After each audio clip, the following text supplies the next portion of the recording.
Baik, terima kasih dan pemirsa, saat ini di tengah masih berlangsungnya penerimaan mahasiswa untuk di perguruan tinggi negeri di tahun ajaran 2026, banyak yang mengeluhkan khususnya untuk jalur penerimaan mahasiswa dari jalur mandiri yang mengeluhkan bahwa biayanya semakin mahal dari tahun ke tahun dan bahkan ada juga yang berpendapat bahwa hingga saat ini lebih banyak perguruan tinggi yang menerima mahasiswa melalui jalur mandiri dibandingkan dengan jalur tulis ataupun jalur undangan.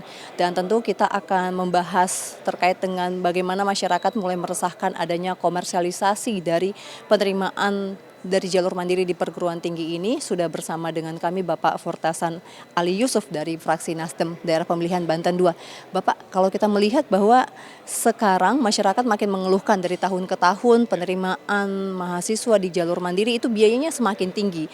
Bagaimana Komisi 10 melihat hal ini, Pak? Dan apakah Komisi 10 juga menilai benar ada pergeseran dari fungsi awal jalur mandiri ini menjadi instrumen untuk komersialisasi pendidikan, Pak?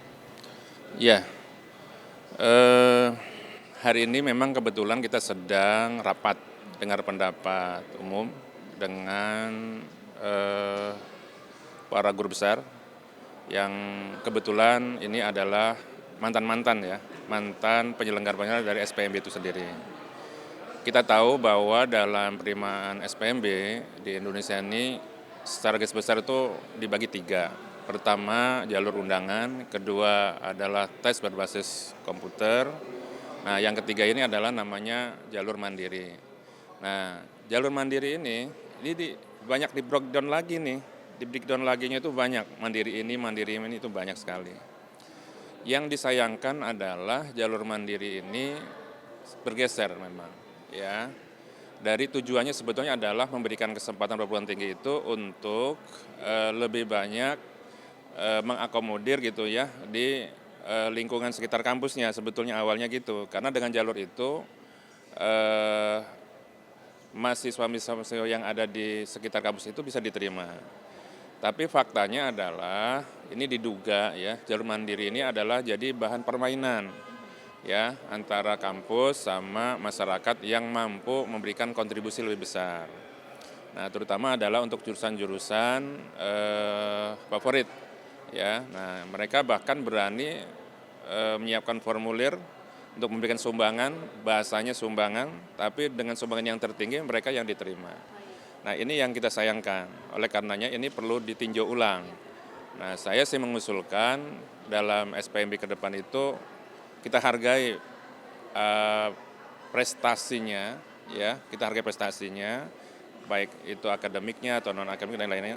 Tapi juga kita coba dorong paket tes, ya, satu kali tes, lalu ada yang prestasi non akademiknya. Itu penting, ya, untuk mengakomodir calon mahasiswa yang mempunyai talenta bagus. Pak, bagaimana dengan case yang ada saat ini bahwa masyarakat maupun calon mahasiswa yang menilai lebih banyak penerimaan calon mahasiswa melalui jalur mandiri dibandingkan dengan jalur tes maupun jalur undangan, Pak? Ya, ini kita sedang awasi, ya. Sebetulnya itu sudah ada persentasenya. Memang kadang persentasenya ini berubah-ubah, ya.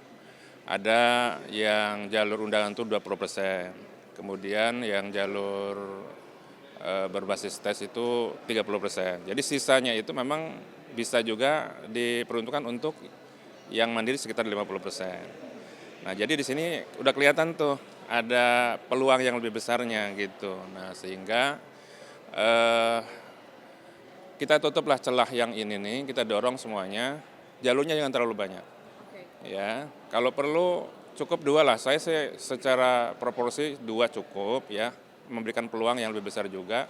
Yang keduanya adalah waktu. Waktu juga kita pertimbangkan jangan terlalu panjang ya untuk perguruan tinggi negeri ini. Cukup sampai Juni itu sebenarnya sudah selesai. Sehingga nanti selebihnya adalah untuk perguruan tinggi yang lain atau perguruan tinggi swasta. Ya, gitu. Baik, terakhir ini Pak, tadi Bapak menyebutkan bahwa cukup dua saja berarti itu untuk jalur undangan dan jalur tes ya Pak ya. Nah, bagaimana apakah skema ini akan dibawa lebih lanjut dengan diskusi dengan perguruan tinggi ataupun dengan Kemendikti Saintek seperti apa Pak? Kelanjutan dari Komisi 10. Iya, itu udah pasti ya, karena beberapa kali raker dengan kementerian juga kita sudah sampaikan dan beliau sudah respon. Di samping soal SPMB yang sekarang juga kita singgung juga universitas terbuka, ya kan. Nah, universitas terbuka juga kita coba itu kita benahi, ya. Karena sekali menerima kurang lebih dia 200.000. Sementara perbandingan dosennya dengan mahasiswanya itu nggak sebanding. Model pembelajaran kan jarak jauh, PJJ ya. Nah, jadi ini sudah menjadi agenda, makanya kita dorong supaya muncul panjanya. Nah, panja ini fokus nih, kita gali semuanya apa sebenarnya. Termasuk yang hari ini, para profesor ini kita undang, memberikan masukan terbaik gimana, solusi gimana. Nah, kita harapannya 2027 ada perubahan sistem penerimaan mahasiswa baru untuk yang sekarang ini, biarkanlah sudah berjalan ya, tapi 2027 harapannya sudah ada perubahan.